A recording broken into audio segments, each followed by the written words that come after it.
Hello everyone, we are back here with the Chieftain, Moran, and we talk again about tank ramming. I'd say the commuting to and from Austria for each of these videos is ridiculous. And because a while back, I think 2 years back or something, I did 2 videos on tank ramming, one on the Second World War and one was a discussion with you and the other with Jens Wehner. And in the meantime, I got my hands on a manual of the East German Army, and it was from... Where's the number 4? It was from, where's the quote? From 1975 for the medium tank, for the handbook for the tank crew number 2. And they actually specifically mention when to ram a tank. And I will quote it now, and again, don't this up. So, just because it's in the manual doesn't necessarily mean it's a good idea. Go on. I mean, let's listen. It's very interesting. So it starts: anti-tank guns and other light guns, as well as unarmored equipment of the enemy, are rolled over with the tracks in such a way that they cannot get wedged under the hull. Picture, which I will show you then.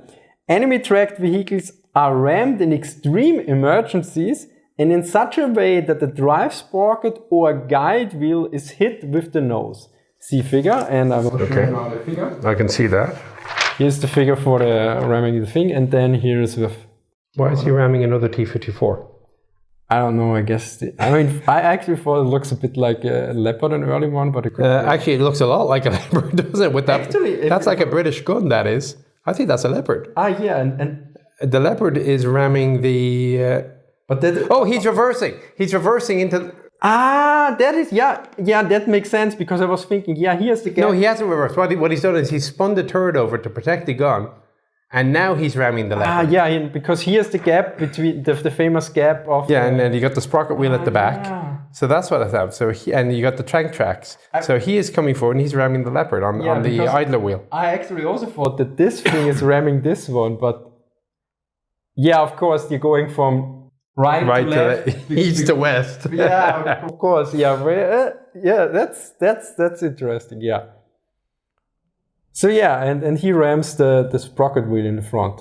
What is that? Doesn't the Leopard in the front? No, Leopard's at the back. It's the idler. But he said it doesn't matter if you get one or the other. The tank's immobilized anyway. So, there's no. So for me, the question is here. He basically goes for a mobility kill. Yes. Why go for a mobility kill when you're that close? Because for me that makes absolutely no sense at all. I think the thinking is your tank is lost anyway, so any additional damage you can do is going to help the rest of your unit. So or the unit behind you that isn't going to get hit by that tank because it can no longer go past you. Extreme emergency would be better, say desperate measures. Yes. Okay, so it's a bit of a euphemism. So now I get it. So the other thing that's happened in the last 2 years since we recorded that video, did you see the video from Syria? You mentioned that already back then. Yeah. Oh, I did? Okay. But I'm not sure if they actually did make contact. So the M113 does hit the T-72 and it does escape. But there's no indication that the T-72 took any significant damage either.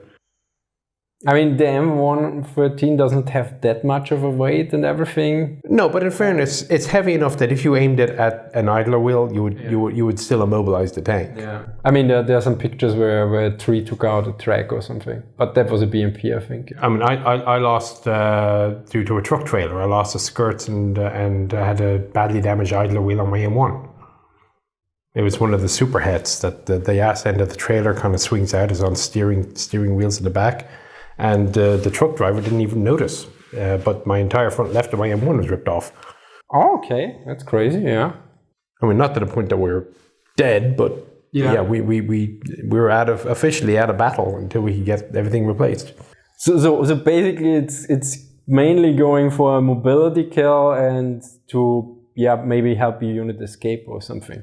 Yeah, or give the guys behind a little bit more time to prepare or something like that. It's okay, it's in the manual. I can't argue it's in the manual.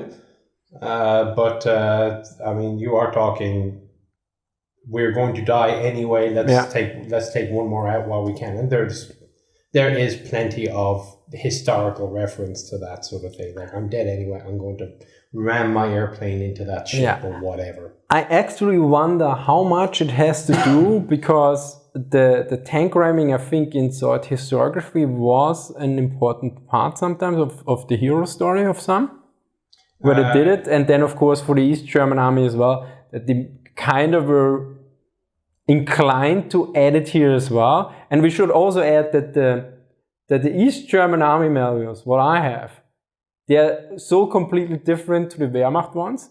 So like the manuals for the medium tank company, the twos I have, they are like, I think 700 and 500 pages, very small letters. There's everything explained from using a gun, using a pistol, everything. There's basically everything in there, but which is really interesting for me because they write everything down. But the only thing I didn't find yet, which I looked yesterday, is but I get on attention, so I may make this later. So yeah, so in a way that's interesting. So but I think culturally that might also affect that with the tank ramming, because I think for all the other countries that never came up in a hero story, and I think the one guy who supposedly at Kursk rammed a tank into posthumously or something got a hero of the Soviet Union. Was it one of the movies? I think it was like we're in a tank. If we run out of fuel, we become a pillbox. If you run out of guns, we become run out of ammunition. We become martyrs. Was that a movie? Or was that a quote? That's a quote from something. I can't remember what it was. But I mean, yeah. If you're talking about just the never give up, never surrender ethos, perhaps that would be one of the reasons that you put it in there. But I mean, technically it works. If you aim for the sprocket or idler of a tank, you will knock it out. Yeah. I just don't think they'd be nice enough to let you get that close. Yeah. I mean, not with the turret spun over the back. Then in the section, it's basically just about driving over anti-tank guns. It starts with that. Yeah. And it seems also like, okay, let's add everything about running over tracks in there, basically. So it's also, it seems to be... What year was this? 73 or something was that? 75. It's the third... I'm trying to think how many anti-tank guns were... And extended edition. How many anti-tank guns were still in service in NATO in 75? I don't know because I I mean, just because the East Germans had a shed ton of T10s or T12s or whatever doesn't mean that NATO is still running around with towed anti-tank guns. Unless you're talking about wombats with cordless rifles in their life. Can you identify an anti-tank gun? It looks rather weird. No, that one looks a bit too bent. Yeah. Yeah. But the tank is also T54 from T55. Yeah. Well, there's your answer. We now know that it is in at least one manual. I certainly have not seen it in an American manual. I guess the Finnish and the Swedes probably had anti-tank guns. Austria definitely had them, but it's not necessarily a NATO country. Well, neither are Finland and Sweden, but at least not as far as the East Germans need to worry about. Yeah, so...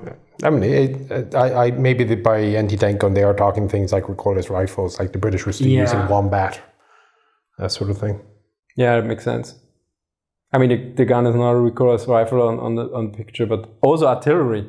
Yeah. Yeah, artillery kind of makes sense. But then again, they wrote anti-tank guns, so yeah. Anyway. Although if you're rolling over the artillery, I mean, you've probably won that battle. Why destroy the artillery piece? Just capture it. Yeah, makes sense.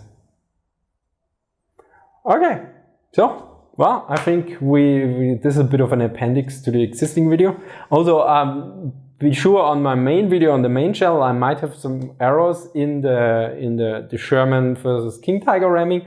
There is a pinned comment to a link there with some updated information. I'm gonna have to go look at it again. So, okay, so thank you very much. Bye, lads. For watching, and see you next time. Bye.